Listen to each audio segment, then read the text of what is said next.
ಅಲ್ಲಿ ನಿಂತವನಲ್ಲ ಅವನೇ ಬೊಗಳೋ ನಾಯಿ.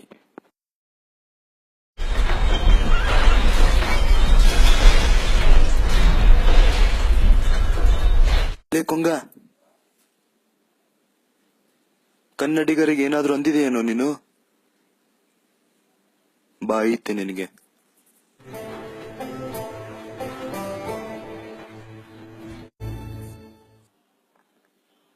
ಕನ್ನಡದ ಬಗ್ಗೆ ಕನ್ನಡಿಗರ ಬಗ್ಗೆ ಹೀಗೆ ಮಾತಾಡಿದೆಯಲ್ಲ, ಬುದ್ಧಿ ಇಲ್ಲದ ನಾಯಿ ಕಣೋ ನೀನು. ಅದು ನನ್ಗೆ ಗೊತ್ತು. ಅದನ್ನೆಲ್ಲ ನೀವು ಮನಸ್ಸಲ್ಲಿಟ್ಕೊಂಡು ಬಾಹುಬಲಿ ಪಿಕ್ಚರ್ ಬ್ಯಾನ್ ಮಾಡಬೇಡಿ.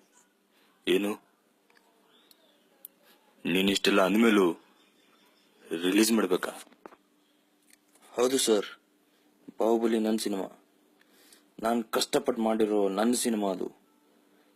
ಏನೋ ಕೂತಿತ್ತಾರಂತ ನೀವು ಮನಸ್ಸಲ್ಲಿಟ್ಕೊಂಡು ಬ್ಯಾನ್ ಮಾಡಬೇಡಿ ಪ್ಲೀಸ್.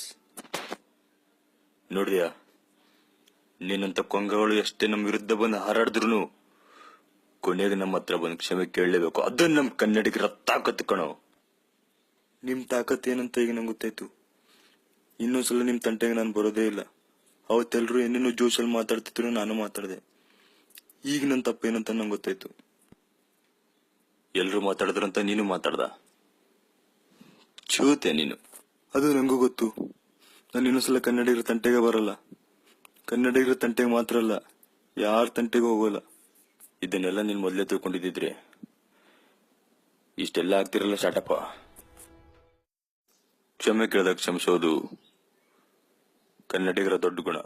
ಅದನ್ನ ಮಿಸ್ಯೂಸ್ ಮಾಡ್ಕೋಬೇಡಿ.